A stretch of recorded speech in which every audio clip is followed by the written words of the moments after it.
일단 제가 초등학교 때 같은 경우는 제가 조금 좋게 말하면 약간 별나다는 그런 얘기는 좀 많이 들어가지고 그래가지고 오히려 그 저한테 타깃이 돼가지고 저를 좀 계속 괴롭히거나 그런 경우도 좀 있고.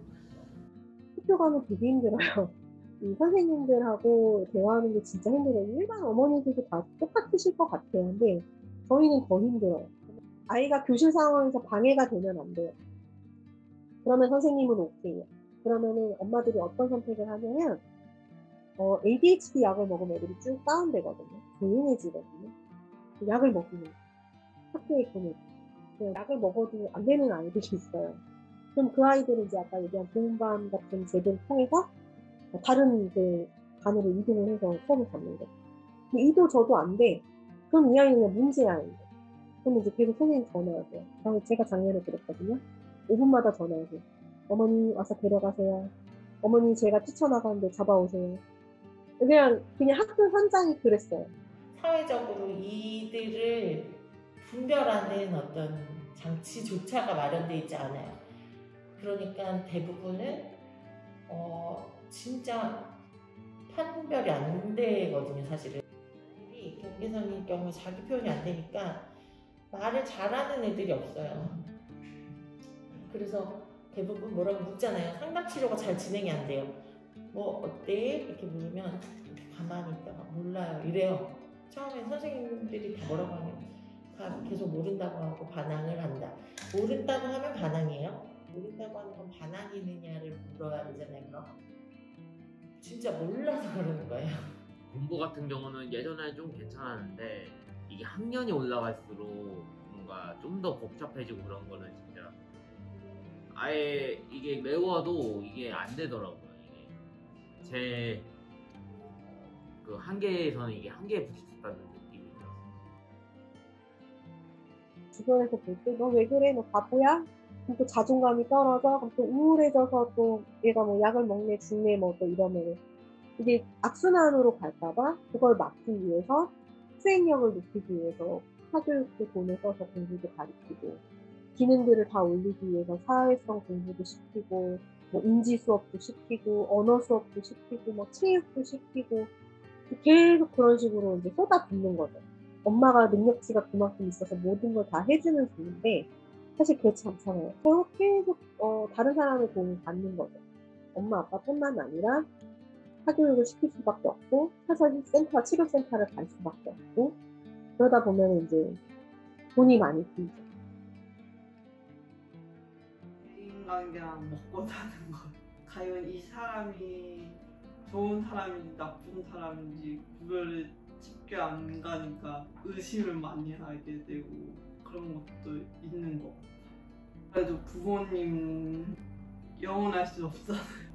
그런 고민도 있고 뭐 대출 약간 이런 것도 부모님들 얘기를 하는데 뭔지 모르고 부모님이나 언니들 얘기하는데 그걸 얘기를 그걸 안 배우다 보니까 이게 뭔지 모르고 청년 정책도 같이 알려주면 더 좋을 것 같다는 생각도 들어요.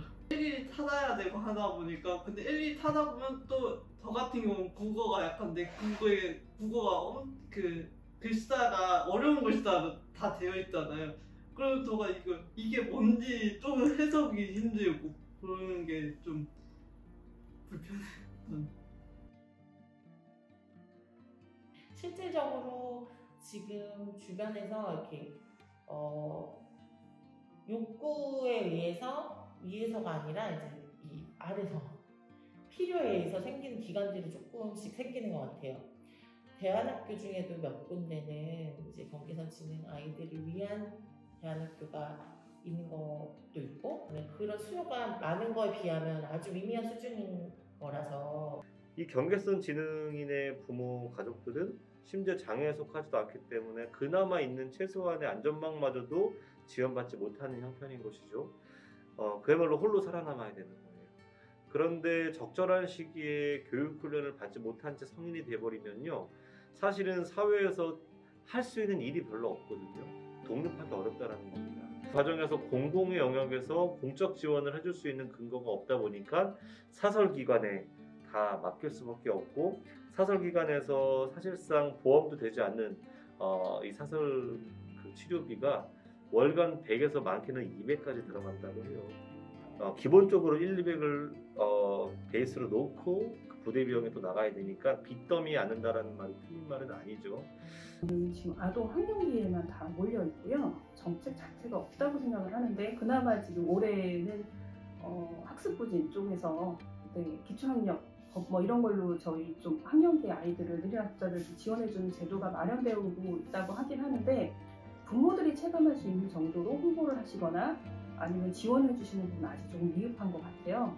예산은 많이 늘어났다고 하지만 그 경로가 부모가 원해서 서울학습도움센터나 아니면 이제 학습 클리닉 쪽으로 먼저 부모가 연락을 할 경우에는 학교에서 요청이 들어와야만 신청 지원이 가능하고 개별 부모의 요청에 대해서는 지원해주지 않는 제도로 인해서 당사자가 원하는데 그 제도를 쓸 수 없는 상황.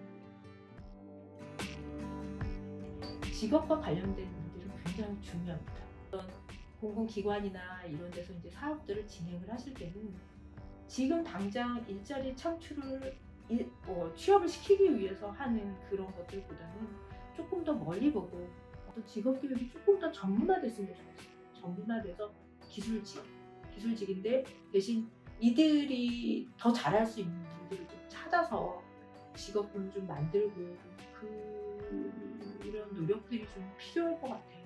경계선 지능은 당사자 중심이 아닌 제3자가 더 활동하는 추세인 것 같아서 결국에는 이런 사회 인식제도 당사자가 직접 나서서 소리를 내야 되고